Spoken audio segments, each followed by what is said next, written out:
For those that may be looking for a mentor, I'm sharing for our location, score.org/ Western Massachusetts / local mentors. You'll see it occasionally on the bottom of screens throughout this presentation. We'll also have that information for you after the presentation. So many hours after the webinar, but certainly today, you'll see a podcast of the webinar, so you get a copy of that. We'll also be providing books. Everything we provide by email after this is free, no strings attached. That's just for you as to complete today's webinar. If you don't see it, you don't get it, do check your spam folder because I'll be sending an email with attachments. And sometimes those attachments will result in the email going to spam folder. So just be mindful of that. So it's on your way, it's coming. Let's talk about some of the communication challenges that you have in small business. One of the things that we don't realize unless we look at the numbers is that 80% of problems at work happen because people don't communicate well. And that's why we're talking about persuasion today. When we don't communicate well, that impacts the amount of work that we get done and also what our accomplishments will be. It is an everyday problem. And because of that, because of this lost opportunity, deadlines are missed. Tasks are very unclear as to what needs to be done. People are confused. And when people are confused, they become unhappy. And that translates into unhappy customers. And that's not how you grow a business. So this matters because when communication is poor, when it's not effective, you can lose time, money, and also the trust from your both internal and external clients. And that could be a very, very unfortunate thing. So what happens when we have poor communication? There are some hidden costs. When I say hidden costs, yes, that's right. Money. It's a bleed of money from your business. Pardon me. Money is lost from confused customers. Wow, confused customers. Yes, you can have confused customers. It's when they don't understand the messaging you're giving them. It could be by way of email. It could be by way of product labeling. It could be just by you speaking to them. Okay. And a small business, if we're talking about the average size of a small business, and I know there's, from the lemonade stand to a couple hundred employees. But a small business can lose, $62,400 each year. I mean, it's a number. It's a big number. Whatever size business it is, it's a number. So these are lost sales opportunities. These are refunds. Why are my customers refunding? What is it that makes them unhappy? Or a deal, a contract is in place and then it gets canceled. So those lost opportunities translates to money that didn't come in. So there's also a cost for losing workers, right? When managers or the leadership doesn't explain things clearly, about 57% of workers leave their jobs. Why do they do that? Nobody wants to work in a place of confusion. People like working in a company that is of order, that it is in order and of order. Each new hire could cost a business about $15,000. What do we mean by that? Aside from the money, if I have a person that quits the company, it'll take about 3 to 6 months salary to replace that person. And that's a lot of money because you have to recruit, you have to uptrain, you have to have them do co-shadowing or follow that with the aid of someone else. That takes time, and just bring them up to the skill to the person that had already left. There's also costs from delays and late projects. And this can cause delays in 23% of the project when poor communication is involved. So there's a number in terms of dollars associated with all of these losses. So when we have improved communication, we gain profit. Okay, we're going to talk about these things. Now, we talk about communication with the customers. There's also internal communication within the team, the staff. Okay, sometimes teams may not be sharing information, and it doesn't mean that they don't want to, it's that they don't know how. Another thing is some people who are working for an organization have unclear job roles. That means they don't know what their job is. They don't know what they're supposed to do. They're afraid to do something because they don't know if it's wrong. Okay. So what needs to happen is there's got to be some sort of a check-in with leadership in the team so that everyone understands what's happening. We are surprised to find out the miscommunication because leadership and team members are not communicating. So there are internal communication breakdowns that cause ineffectiveness in an organization. And when we talk about ineffectiveness of an organization, that means there's a loss of money. There's a cost for that. Now, not only is there internal communication problems, there's also external communication problems. So, for example, the customer communication gaps. There are mixed messages across channels. So, when a customer gets different answers from the website, which is different than talking to a person, and the person said, "Oh, well, don't look at the website. That's old." Right? You can't do it that way. Okay. Or if there's a general email blast and then they talk to someone on the team and the person on the team, oh, that's just a general email. Okay. The website, the emails, the phone, or any type of communication must be identical. Everyone's got to be on the same page, both verbally and written, both digitally and offline. Um, Also, the slow replies to questions. Okay, when an email comes in or a chat comes in, there's got to be an immediate response. When no one answers a customer's question, it looks like the doors are closed. Okay, it also has the appearance that someone else may have answered the question and they did not. Okay. You have to be careful about that. Also, not sharing updates in time.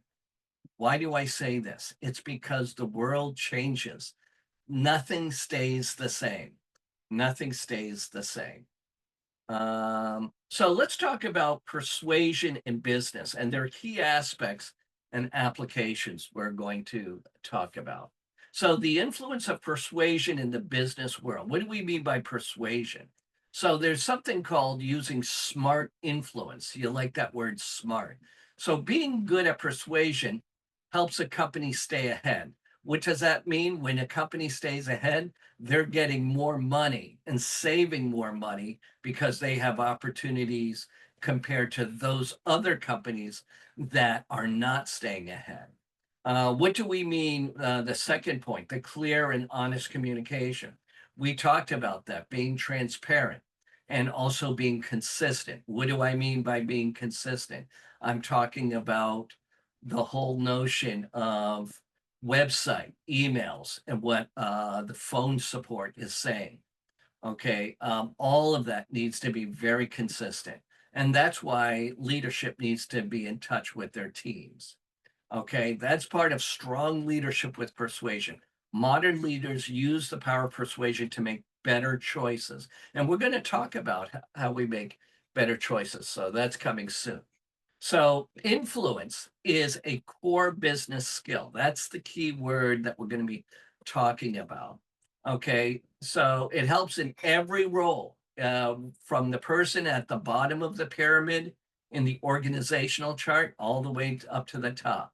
And what that does is it turns simple conversations into opportunities, opportunities to get help and also to make deals and contracts and to close sales. Okay. That being said, you'll be able to reach your goals faster. So today we're going to talk about the basic rules of persuasion. We'll learn about some of the key ideas of how that works. Now, when you have persuasion, the outcome of that is the influence of other people, those being persuaded. So we're going to talk, that's another keyword, being influenced. And then we'll talk about how using persuasion works in business. So that's what we'll be doing. So let's define persuasion. What is it and what is it not? Okay. So basically, there's logic. What do we mean by logic? Well, there's that sense of clarity and everything flows. It's got to make sense. If it seems complicated, then it's wrong. Persuasion uses that clear thinking and good communication to help people make smart choices. That's what it is. It's got to make sense. Also, you have to be respecting personal choice. There's ethical persuasion. There are options, but you need to let people decide freely. It's not a dictatorship. A dictatorship in an organization is lost communication. And we've already talked about losing money. There's a cost to lost communications. So it's different from utilizing force or tricks. Okay, so we're not talking about lying. We're not talking about forcing someone. That's not where persuasion is. Persuasion is a communication skill. It's not unethical habits of lying or forcing someone. Okay, so we're going to be able to use persuasion so it benefits both sides of the coin. Okay, so let's talk about persuasion versus coercion and manipulation. There is that ethical line. So when you coerce someone, what does coercion mean? So when you coerce someone, that's when it involves threats or fear to make another person obey. Now, leadership over a team should never use coercion because that person, the employee or the staff member, will just walk. And when they walk, that internal skill that you had in the company goes out the door. Okay.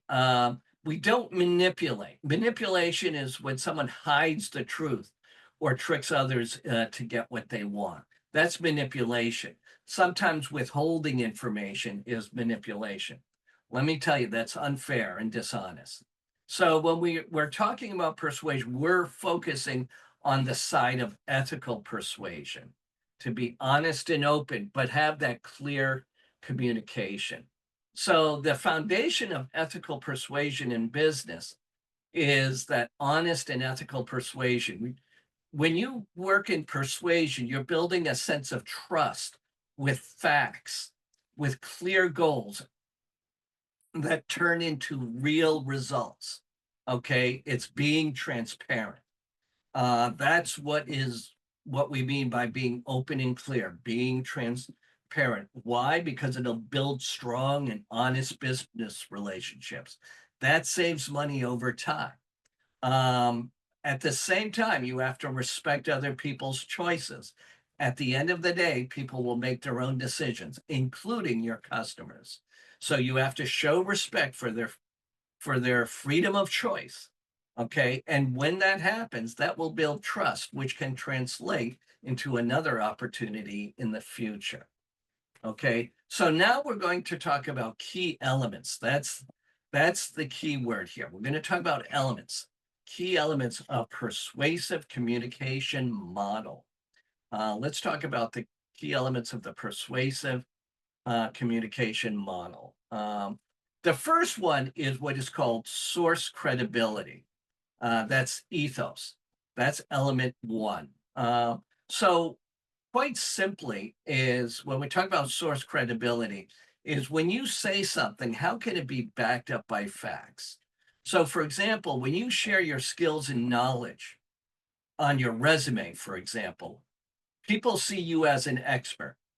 But that's why when you're looking for a job and you show that resume, they ask for references because that will be the source. Or the transcript from a university, that would be the source. Well, the same thing happens in business. If you say something, you need to back it up. And there is that phrase, if it hasn't been written, it hasn't been said. So there's something there related to that. Okay. When this happens, when you are fact and evidence based, then what happens is you'll be able to build trust. So being honest and clear and reliable. Reliability, by the way, comes from always being trustworthy. Reliability comes from your character and your integrity. Character is the way you behave. Integrity is your trustworthiness. Okay. When you combine character and integrity, that creates reliability. And that's what you want to be known for. And because of that, that'll make your message stronger and more persuasive.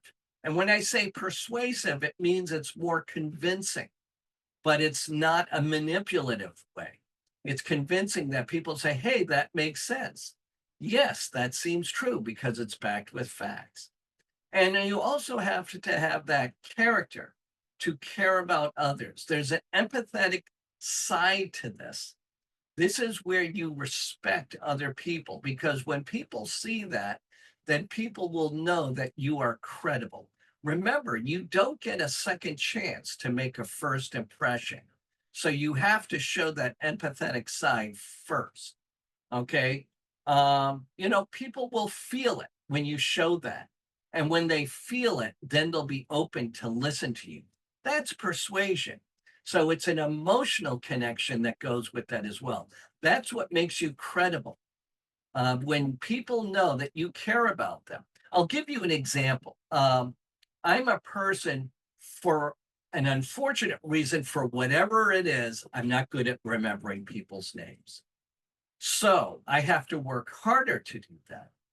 So when I say, hi, John, or hi, Bob, or hi, Sally, and if I refer to them with their name after I've only met them once before, then they see I had value in them such that I needed to remember their name. So when I meet a person for the first time, I go through that extra effort by linking or something with my memory to make sure I got to remember this person's name.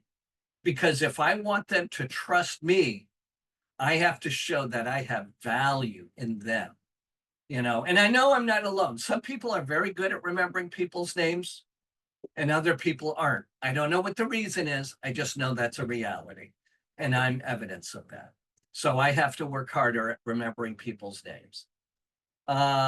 Element number 2, the message construction. This is called logos and pathos. Logos is logic and pathos is emotion. Okay. So what we do is we give facts, numbers, and clear reasons. Now, whenever there's not a number associated with it, we talk about numbers don't lie. Okay. There's got to be a clear reason. And when you're giving facts, the clear reason must follow. Okay. And the reason why you do that, that's where you get people to believe in your message. Okay. The other thing is on the emotional side of things, that's pathos, is you talk about values or hopes. Okay. That's what gets people connected to your message. And when they're connected to your message, it's at a personal level. That's a true influence. Okay. So what we do is when we mix logic and emotion, that means mixing logos and pathos, the best message use both clear thinking and the strong feelings. It's like music. You know how people get connected to music because of the emotion? Well, that's all this. That's the pathos. Okay. So you can, now that doesn't mean you're going to sing while you give a presentation, although that would be cool. What it means is you are sharing perhaps true testimony. Say, well, I remember, for example, and they give a truth. For example, what I did just a moment ago and not realizing I did it. I explained that for me, I can't remember people's names. Okay. So I was giving you testimony of something real. And I won't say it's a struggle, but some people are very good at it, other people aren't. And so for those that I was speaking to today about that, there's probably some of you in the audience who said, that's true with me too. So maybe I need to work hard as well. So that's a reality.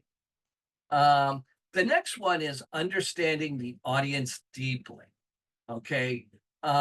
If you know who your audience is, more importantly, you know, here you say like their age.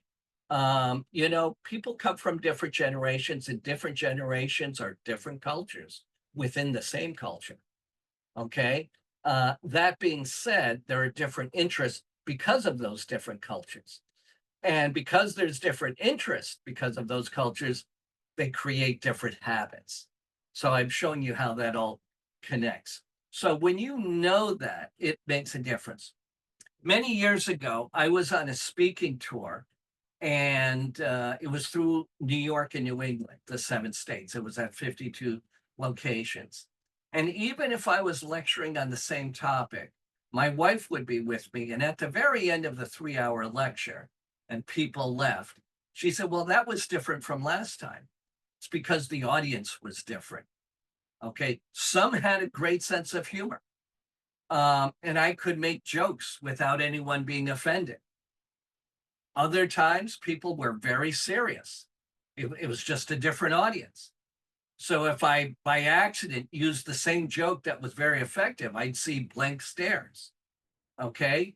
So same message, same content, but when the audience is different, the outcome is different. Okay. So be aware of that. And by doing that, what you're doing is you want to focus on their, not just yours, but their values and beliefs.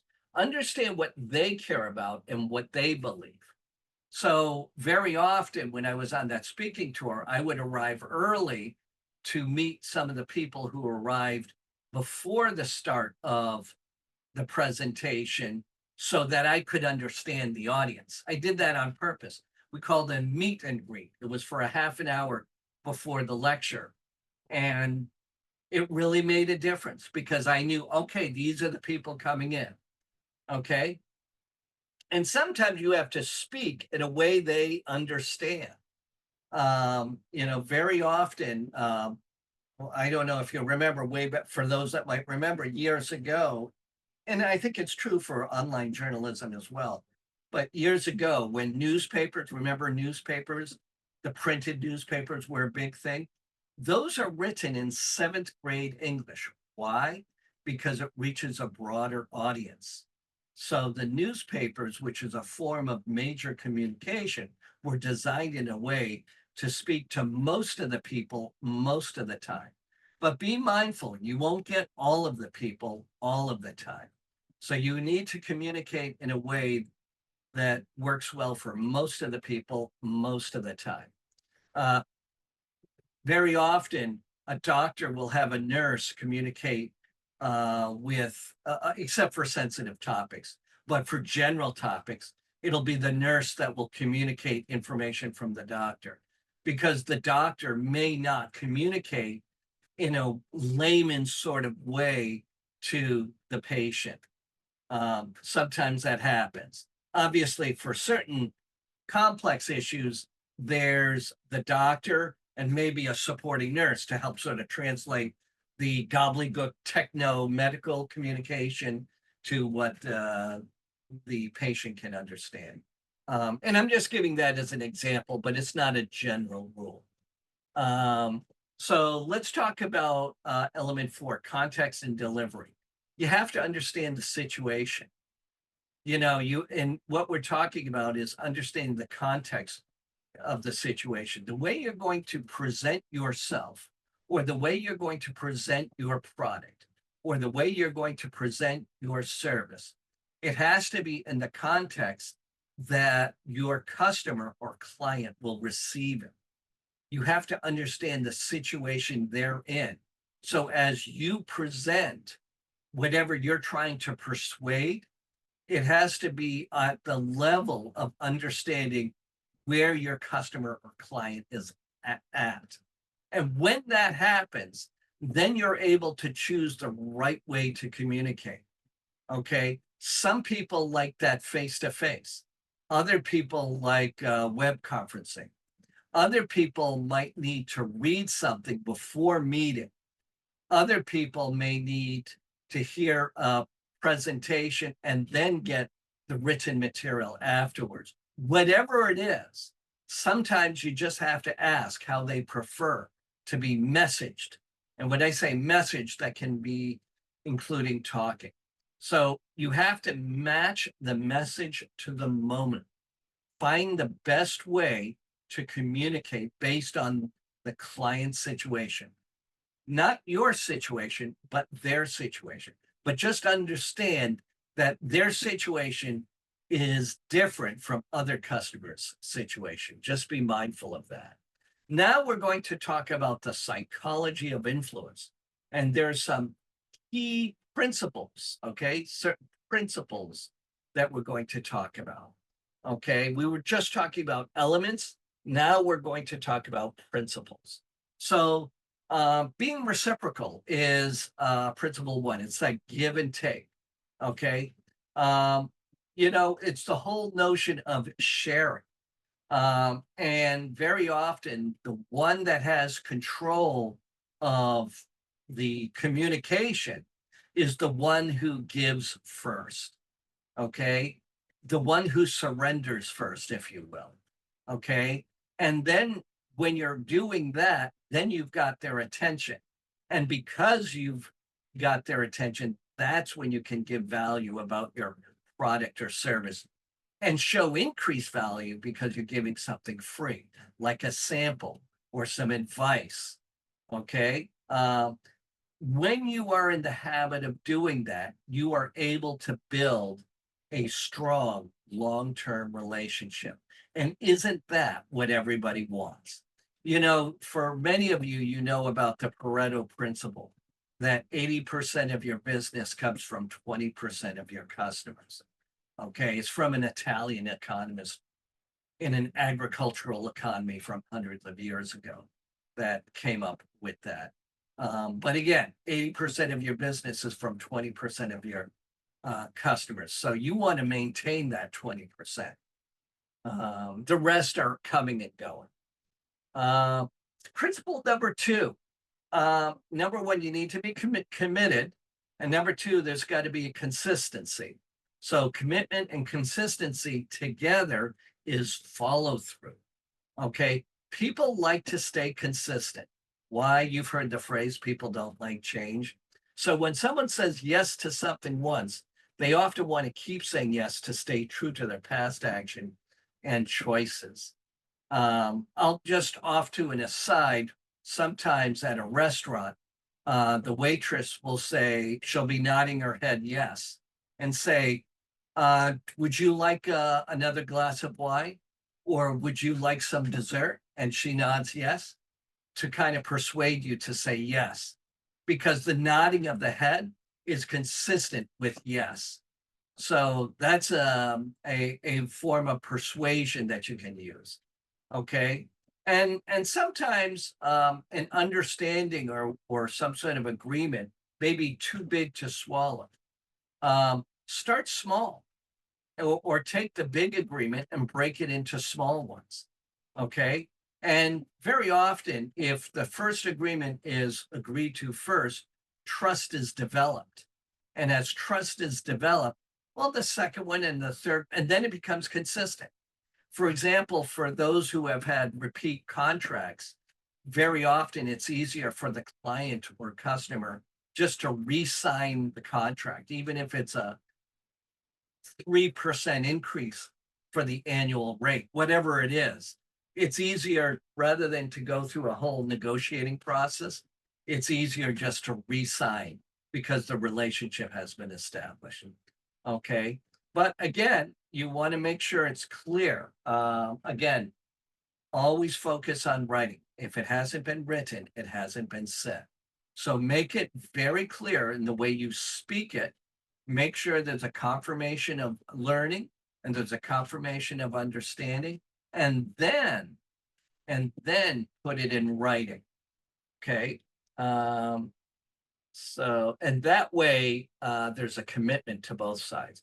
I had an agreement that was made months ago for a sponsorship of an event, and what happened was it was made clear that the meeting was being transcribed.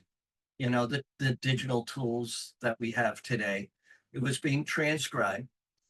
After the event, a month after the event, there was a misunderstanding as to whether they were going to do a sponsorship or not. Come to find out, I had forgot that I had the transcript from almost a half a year ago, because the transcripts are automatically done and stored. And I put it in the email. They didn't like it, but they weren't mad at me. They were mad that they were caught. Now, again, it does fall in line with ethics, because if it hasn't been written, it hasn't been said. We had it in writing. And so, you know, everything's happy now. We're friendly. It's all good. But you need to have things in writing. And you need to even do it with your friends and family if you have to. Just know that.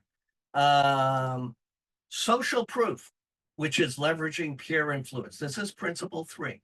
There will be people who are very unsure, and probably that's more than 50% of the time.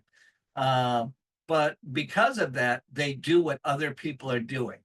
Very often, that's why people use name dropping. I don't like to use name dropping, but I just use that as the simple example. But what happens is people like to do what other people are doing, because if other people are doing it, then it must be right. Okay, just know that that's a behavioral practice. Also, people like to hear real customer stories. You know what real customer stories are? Those are testimonies. Those are testimonies of how things happen. And that's why there are reviews.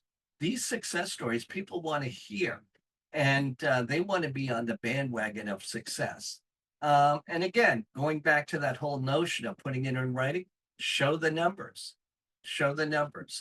Maybe it's a percentage of increase.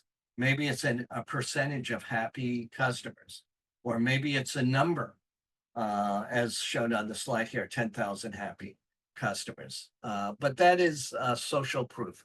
That's what is meant by social proof. It's not just good for the client and customer, it's good for other people. So that's why you're sharing it with them.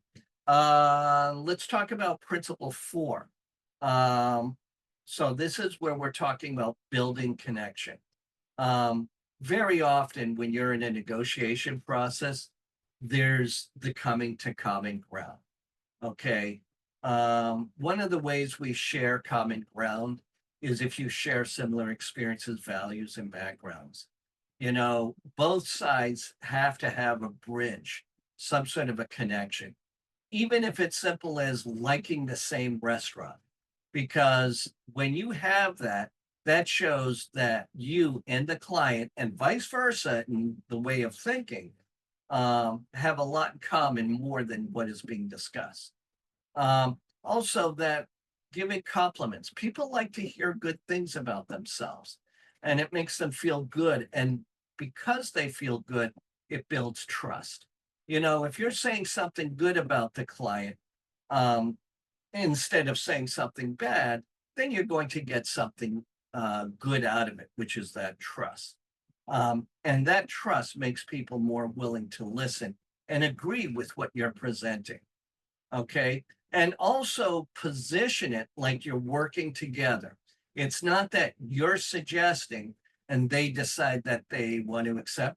Be more of an advisory or a mentor or of good counsel, so that you are working together with the client or customer to get what they want, but together as a team between both sides, that you're coming to a solution. It's not just one side and the other one has to figure out whether they accept it or not. Let's talk about authority. What do we mean by authority? It's your level of expertise.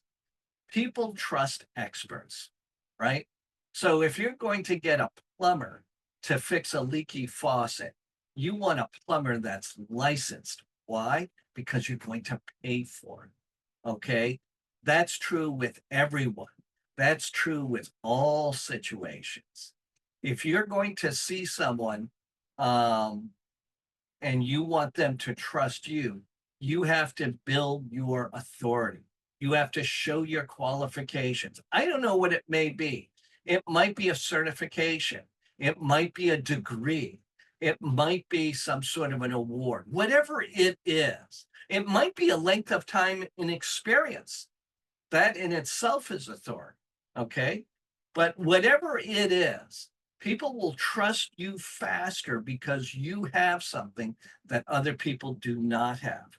That's what makes you a skilled professional. You have to prove that you know your stuff. And you have, and by doing that with these qualifications that you have, even if it's just length of service, you will be able to give clear, detailed explanations and using, expert communication to show what you really know. That's what is building trust. Let's talk about scarcity, creating a perceived value. Part of that is fear of missing out. You've heard of that FOMO, fear of missing out. This is part of it. But one of the things people want what's rare. When something seems limited or hard to get, people have the fear of missing out. So because of that, psychologically, that makes them want it. They want to have it with a greater desire, and they want it now. They don't want to wait. Okay. So one of the ways you can do this is provide some sort of special deals, members only, or some sort of a discount or something like that. But that'll help with the urgency to buy. And also deadlines that push people to act. It's like when you were in elementary school or high school, the homework is due Friday. Okay. So deadlines push people to act. Now, sometimes people will wait up until the day of the deadline, but still it's a deadline and it pushes people to act. So that might be a good thing.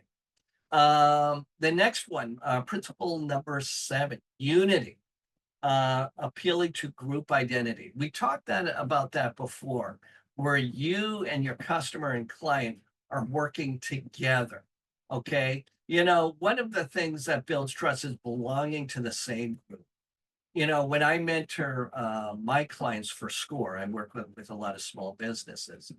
Um, a lot of recommendations I give to the appropriate client, of course, is for them to join the Chamber of Commerce because they can connect with other clients who are in the same family. Okay. For those of you that go to church, I'll give you this example. I'm part of a group chat for our church, and there was a person asking for a pickup truck because he's moving furniture. Okay. And they work with each other because they're part of the same church family. That's an example.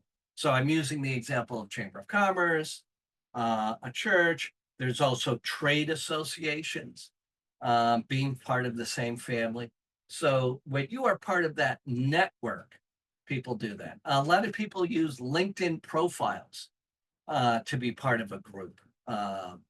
So anyways, because of that, when you're in that, you're able to focus on shared goals and values. Okay. You're of the same ilk and people like that.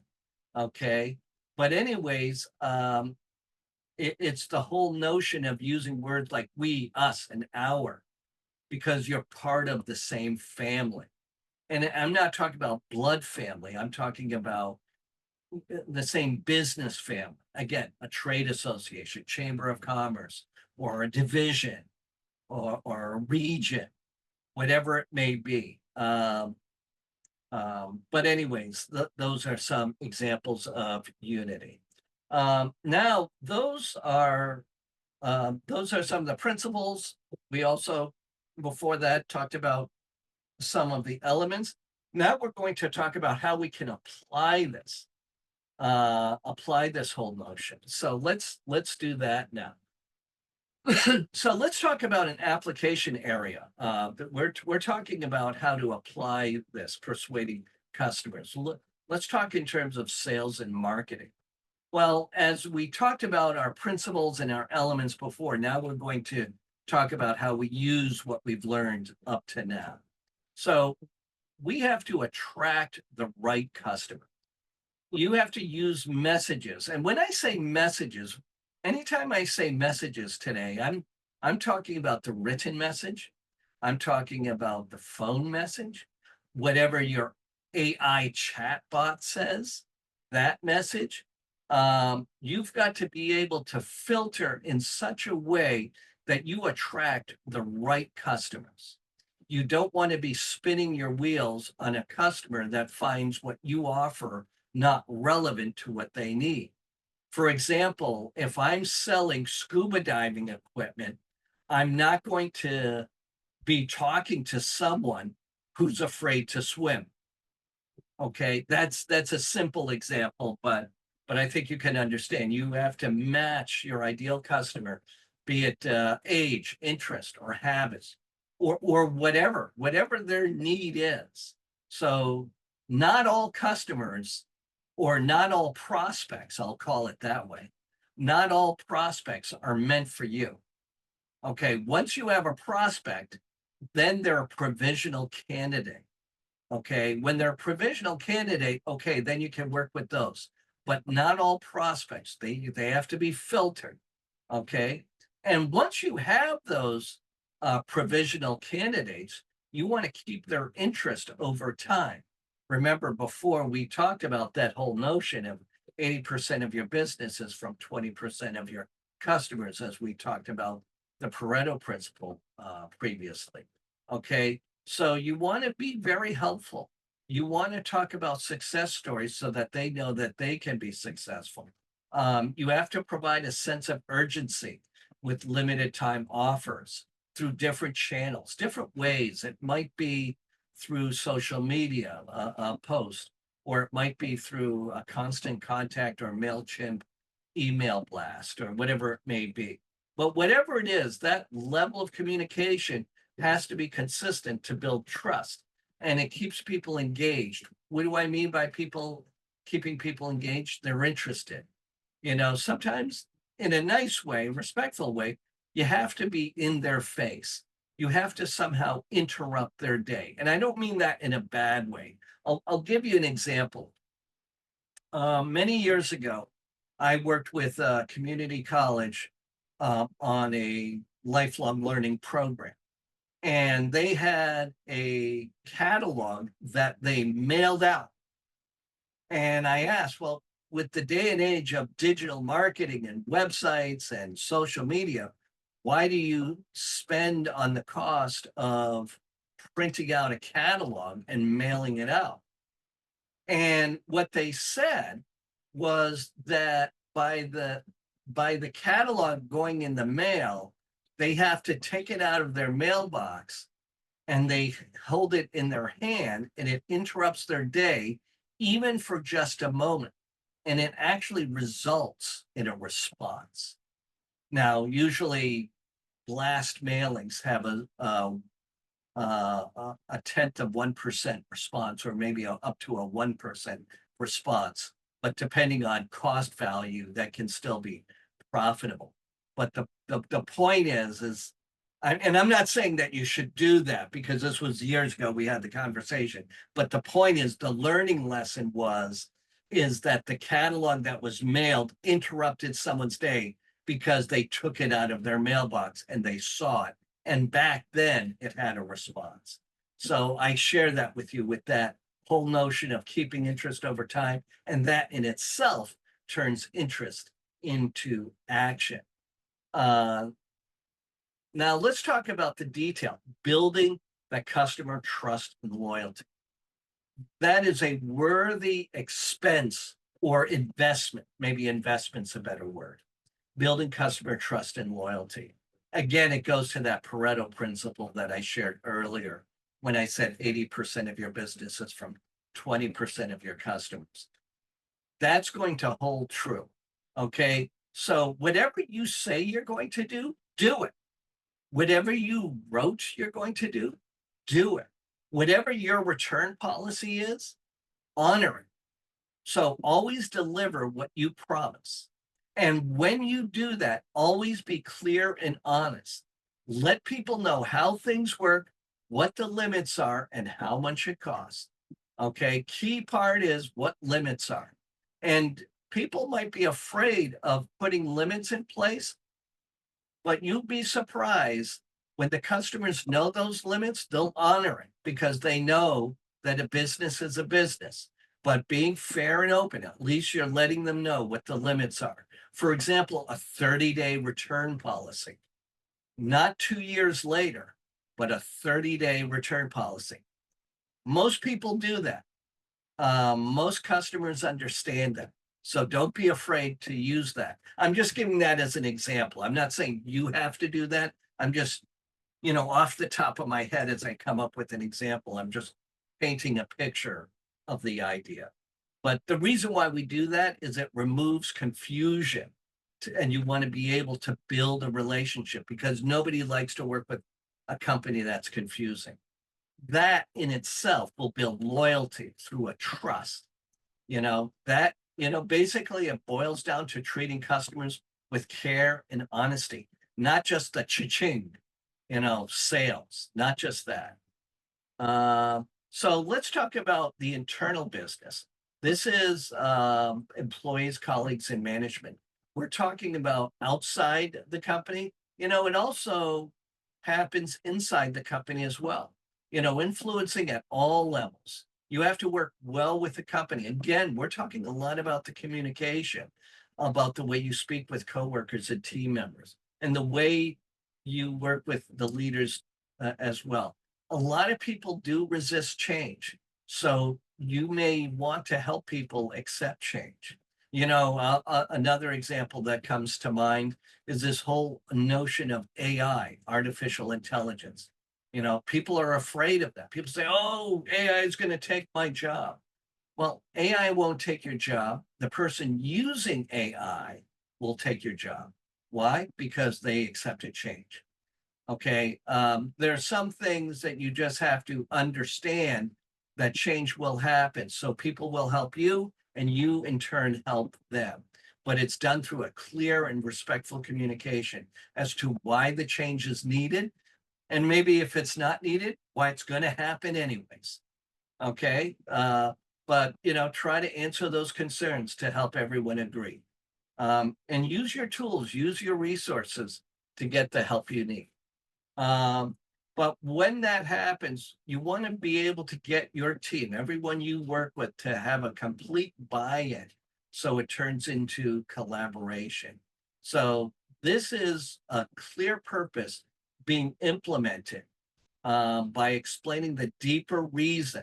And sometimes you have to dive deep to really provide the explanation. Sometimes when you're giving just a glossed explanation, even if it's just a partnership or a husband and wife running a business or a business much larger, whatever it is, that communication needs to have a deep dive. Why? Because if you can explain it, then you understand it. If you can't do a deep dive, that means you don't understand it. So if you don't understand it, then the person you're talking to doesn't understand it. So with that being said, don't pour everything on yourself. Let the team participate in the decisions. Remember, we talked about the collaboration. Let them share ideas. Let them help plan. In the end, the leaders make the decision, but don't miss out on the good ideas. But those good ideas come out when you communicate well. Again, a deep decision, a deep dive into the decision-making process. And sometimes a big decision has to be broken into pieces. So that way you can build the agreement step by step. But the communication needs to be open and honest. Let's talk about leadership and motivation. Let's talk about leadership and motivation. So, one of the things that a business has is, or three of the things, is a vision, mission, and goal. Most often, people talk just about the vision, but really, it's broken into three parts. A vision is your true north, the direction you're going. A mission is how you're going to do it.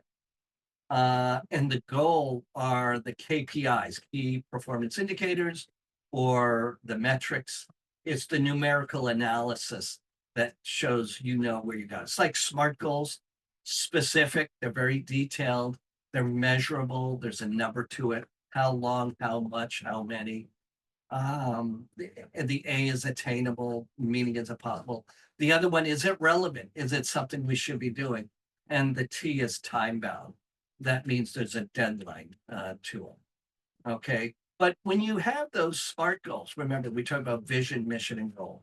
Vision, your true north, the direction you're going to, the mission, the direction you're headed, and the T, time based. I should the goal is SMART goals. But it gives a personal meaning. People will trust you when you share your vision, mission, and goal. People will trust you because you don't just say, well, this is what the company's got to do. If you indicate, this is important for us, this is important for me, and you personalize it. Remember, we talked about the emotion aspect of persuasion. This is why we do it. So that way people will buy in when there's a personal connection. Okay. And that's why we need to lead with trust. People trust you when you can go into a deep dive explanation, and they'll build value in what you're presenting when you provide the emotion that goes with it. But it shows that you're very honest, you're very skilled, and you want to speak with feeling. Again, I use that analogy. Songs stir emotion. Now, again, you don't need to sing a song, but you can still stir emotion. Uh, let's go here.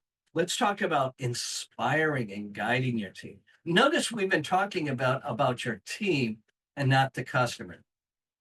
Actually, we are talking about your customers.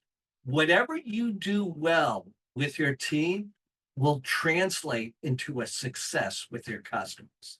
So even though I'm talking about your team, I am talking about your customers at the same time. Okay. So we earlier we talked about vision, mission, and goal. Okay. So what you want to do is you want to inspire that. You want to talk about the future. Again, your future is your true north that excites people. Why? Because you want to add that excitement of emotion in. So that's how your team sees how their personal goals match with the company's bigger plan. Isn't that a wonderful thing? You want everyone on the same train track. You don't want to be derailed. Okay. And by the way, we're talking about persuasion and motivation today. The most cost effective, free motivational tool is to say thank you. How often do we forget to say, hey, great job, or good idea, or let me give you a high five, you're doing awesome. Okay. This helps people feel proud and they want to do better. That's what that translates to. That turns into a happy employee. That makes a team member happy. Okay. It doesn't cost anything, doesn't take a lot of time to say, good job, or I like that, or I agree with you. Whatever words you want to use, you don't have to use my words, use your words.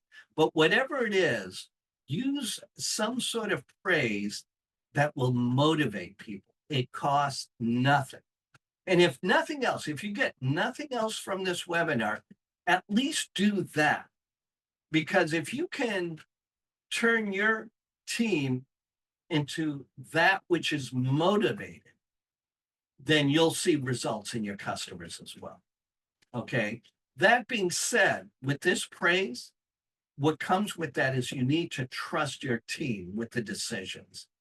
Um, that's called empowerment. You want to empower them with at the appropriate level. I'm not saying that the person at the bottom of the pyramid makes the same decisions as the CEO, but there are decisions um, that a person at the bottom or at the lower or the middle or the near top or middle management, they're appropriate to say, let them do that. People enjoy creativity. People enjoy innovation. Let them do it on your team. Okay. Let's talk about, oh, look at this negotiation and more importantly, conflict resolution, because conflict resolution makes negotiation move forward. Without that, then it's no longer called negotiation. It's called a fight. So the idea is when you are working with your customers and clients, make it like you're both making the decision because that's how the client or customer buys in. Okay. And if you're both making the decision, then if there's a disagreement, then really both of you should be disagreeing. If it's not that way, then you're not working together to agree. So you're taking it step by step, just like climbing a ladder. You got to be on that first step before you go to the second step. By the time you reach the top of the ladder, you've got that pen and you're signing. Okay. So you have to be able to solve problems by knowing what people want. When you know what people want, that's the only way you do that is if you're working together, a two-way communication, not just saying, this is what we have, this is what we cost. Do you want to buy it? Really? Okay. You want to communicate in a way that you both, I mean, of course, the price is set. I get that. But I'm just saying it needs to be communicated in a way saying, okay, here are the considerations. The considerations are this is the price, this is the product, this is the delivery. How can we use those considerations to come to a common ground? That's how the communication should be. But whatever it is, it's going to be honest and it's going to be fair because it builds trust, because that trust creates repeat customers and repeat clients. Let's talk about finding mutually beneficial outcomes, which is what I was talking about. Okay.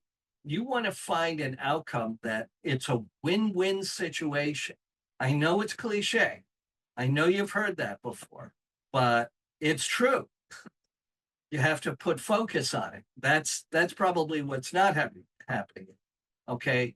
So a good negotiation will find the way for both sides to win. But the way you find it is by working together.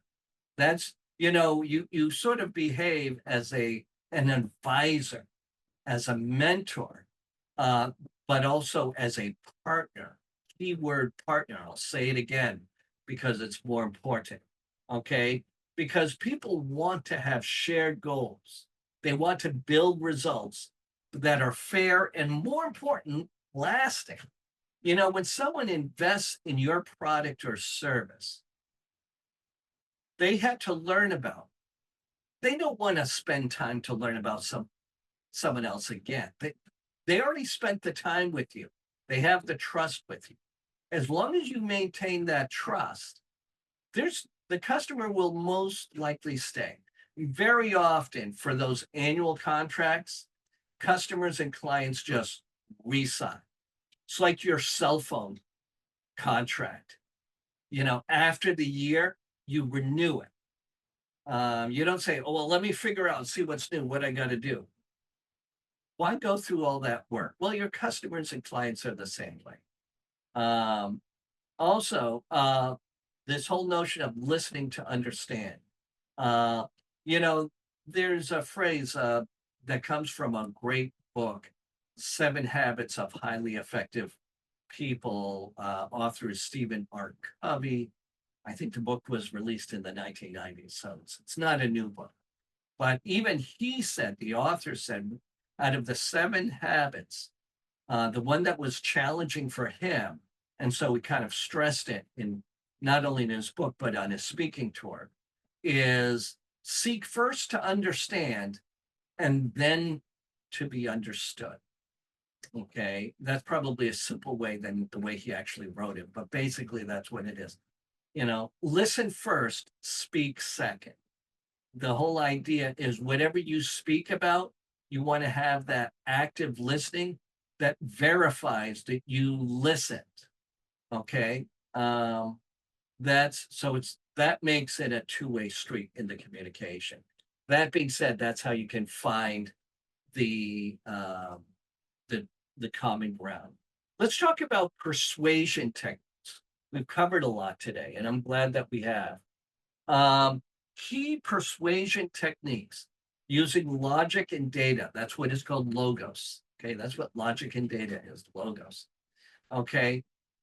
People understand trust when there's a number associated with it. When you say that something is big, well, how big? What does big mean? If you say something is that has value to a customer, well, in what way does it have value? What number can be put to it? And I know there's the emotional side of value too, but we'd have to say what number goes to it that connects to the utility, meaning the usefulness of the product. Okay. But anyways, that numbers, those set of numbers support your ideas.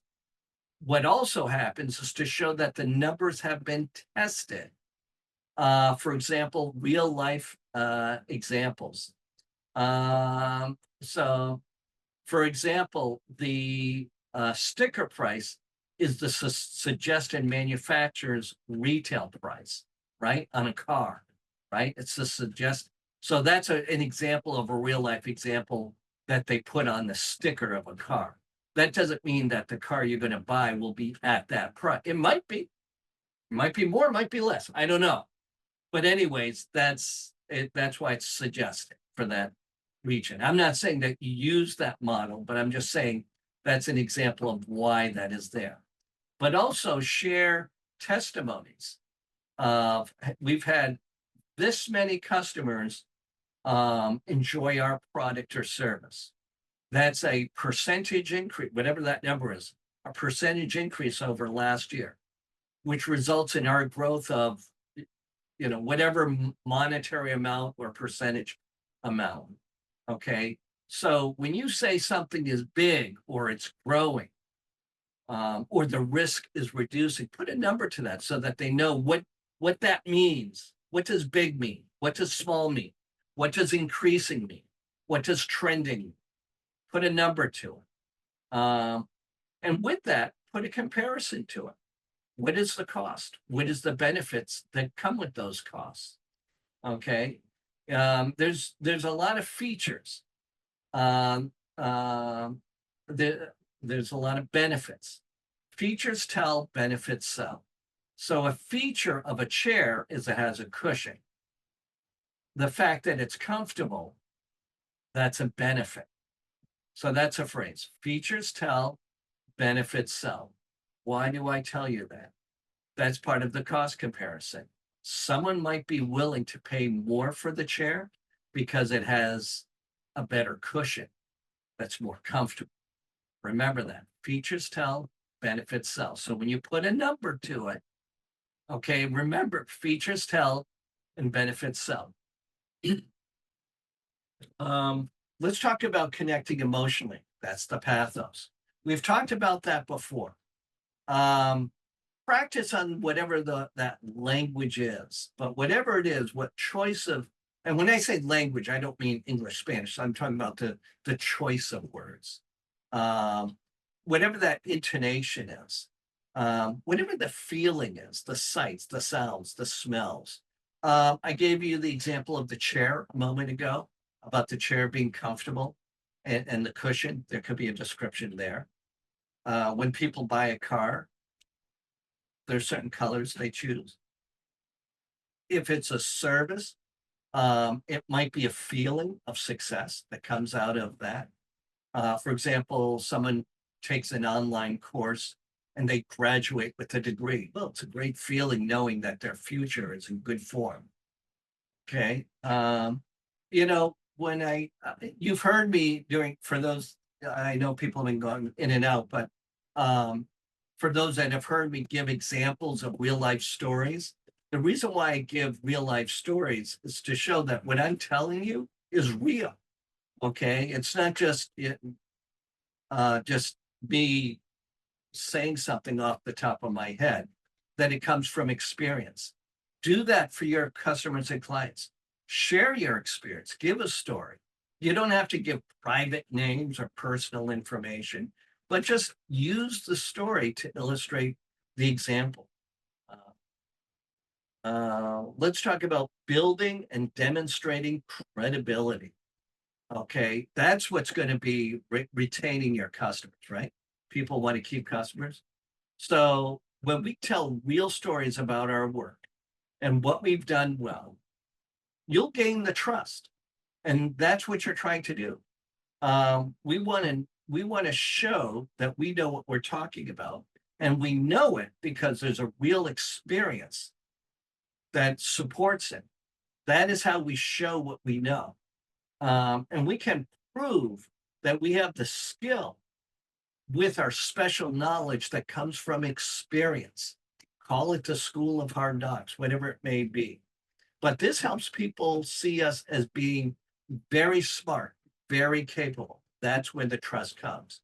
But the trust is maintained when you are honest and very dependable.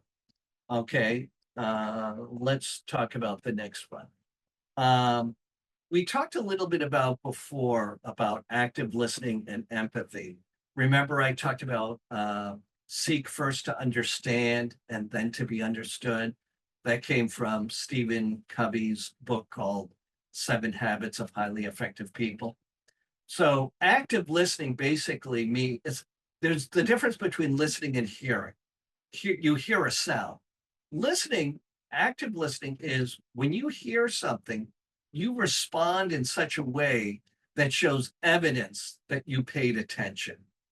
That's what active listening is. That's why when we talked about when you're working with a customer and client, that you work in such a way that both of you are coming up with the final decision. Granted, there are considerations that deal in place, like a fixed cost of the product or service, the contracts, the terms and conditions. Those are considerations. But still, active listening can be involved in such a way that you can show empathy and understanding. Empathy is you understand the other person's situation. You know the shoes they are in. If you don't know that, then you're not connecting with the customer. There has to be questions that are asked. Um, so these are the helpful questions that you can ask. Ask them, what do they need? How do they feel about that? Not what do they think about it, but how do they feel about that? When you choose your words wisely, you can gather more information. Okay. But the bottom line is when you show that you care about their feelings, and I don't mean about lovey-dovey personal. I'm talking about how they feel about the product or service, not what they think about it, but how they feel about it. When you constantly include that in the conversation, then you can develop something a little bit better. Okay. So let's talk about some example problems with solutions. Okay. So attracting new customers is a problem. Okay. Now, I'm going to talk about problems with some solutions, and these problems that I'm talking about, along with the solutions, are based on the elements, the principles, and the examples that we've already talked about. Now, what we're doing is we're kind of applying what we've learned up to now. Okay. So the first one is knowing your perfect customer. You got to know who you're tailored to. If you don't know who you're tailored to, then you don't know your own product or service. Okay. Your product and service is designed for a customer, not just something you had fun creating. It is designed for the customer. If it's designed for the customer, that means it is not designed for you. Okay. So the other thing is to attract new customers, they need to know about it. Smart social media ads is you are connecting to your audience. When you know your audience, then the filter that you use in social media ads can be built in such a way that you are targeting more directly the customers you're trying to reach. Okay. You want to spend money in the right places. It's not a blast. It's not a blast. You want to take a look at what works best and you want to spend more on what brings results. Do more of what works and less of what doesn't. Let's talk about brand awareness. Brand awareness is your identity as a customer. You want to have or an easy to remember look. Okay. Logos or product images, they need not be complicated. Okay. Why? Part of it, truth be told, is a lot of the ways people will first see you will be on their phone. Okay. It might be an email, it might be a website, it might be by way of social media, but whatever it is, it's going to be on the phone. The phone is a small screen.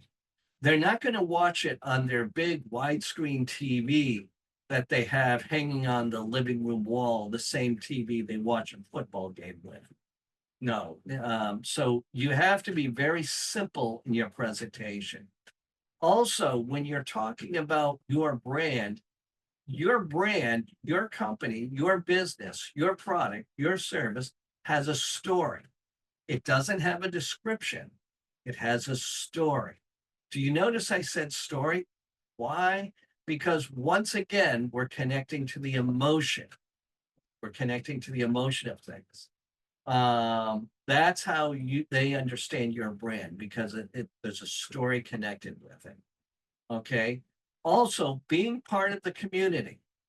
We talked earlier about being part of the chambers of commerce or being part of a trade association or creating your own organization. And what do I mean by that? Being part of your newsletter. Maybe you send out a newsletter, okay, and people are part of that. Okay, so you put everyone somehow in the same family. Okay, that's building brand awareness. Speaking of which, we talked about that newsletter is building an email list.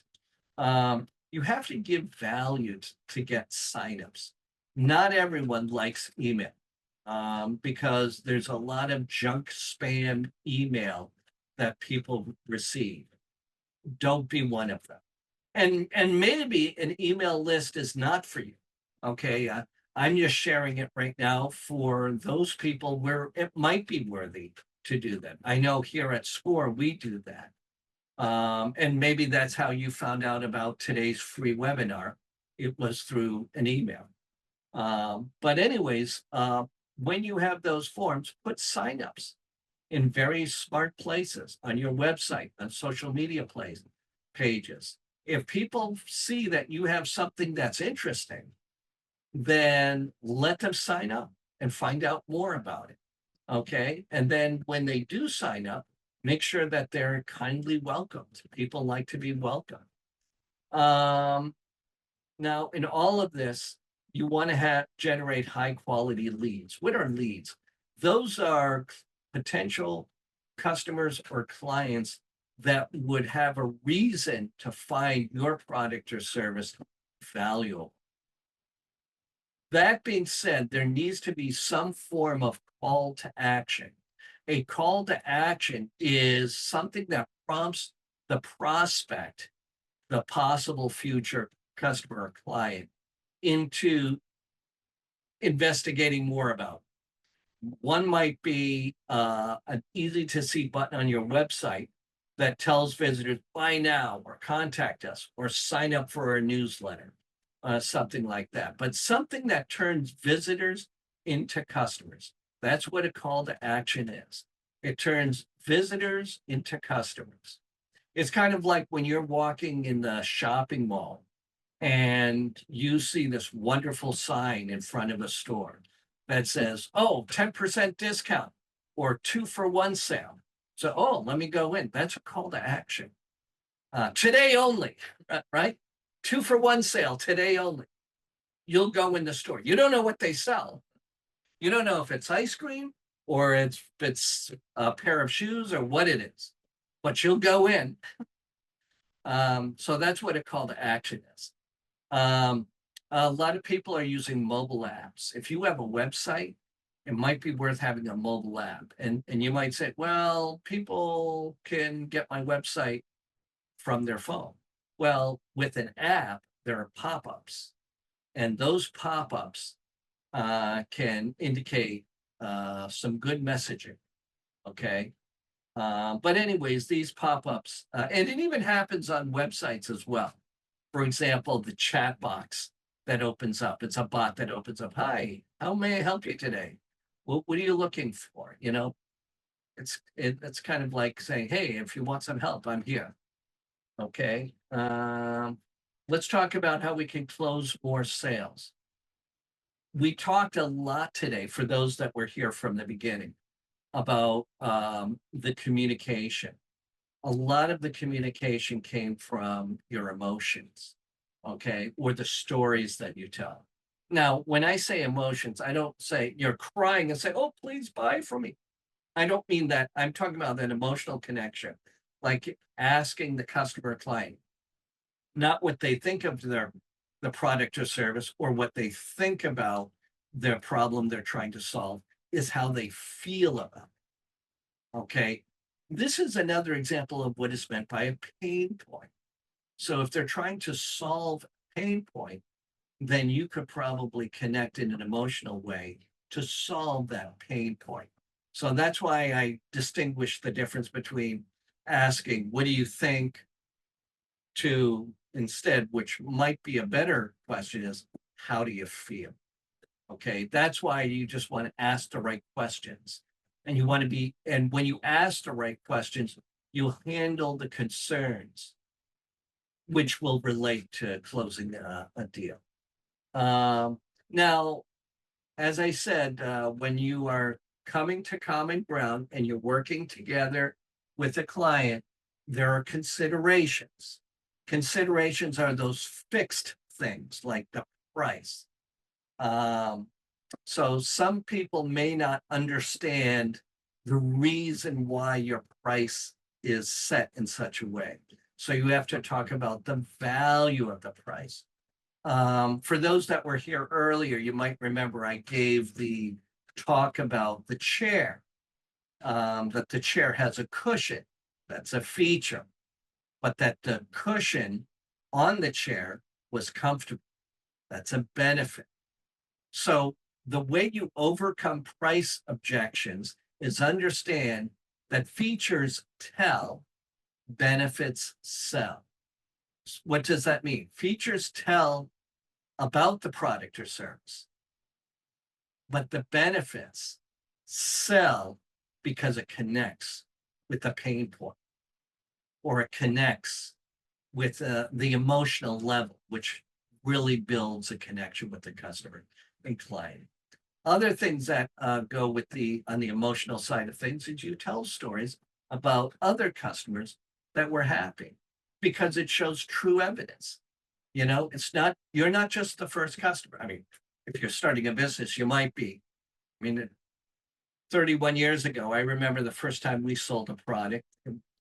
I had tears in my eyes because it was the first time someone trusted me, because I had no story to tell, but they trusted me. And they ended up being happy. And it was a $2 product. It was a book. But it was emotional because I said, after that, now I have a story to tell. Okay. It was easier after that. That was a very difficult $2 31 years ago. Persuasive communication. We talked about persuasion earlier today. You want to speak clearly. You want to speak in a very simple way, simple language. Okay, we gave the example before, back in the days of printed newspapers, and I know there's still newspapers out there, so it's true for that as well. Printed newspapers and a lot of online publications as well, to speak to that matter, are written in a way in seventh grade English. Seventh grade, right? Not even high school. And the reason why is it's able to connect to most of the people most of the time. So that's what we mean by easy to understand words without confusing terms. I'm not saying speak in baby talk, but you know, without that, fancy higher level, it doesn't work with all people. But as we talk about communication, there's also listening. Um, and when you listen, use the stories with examples. Let's see. We want to build trust with our prospects. Why? Because we want to turn those prospects into true customers. Um, one of the ways you share true stories and true testimonies is you do it in such a way that you proves that what you're offering works, and that you've got the experience for that. Um, that in itself will make people feel safe to choose you.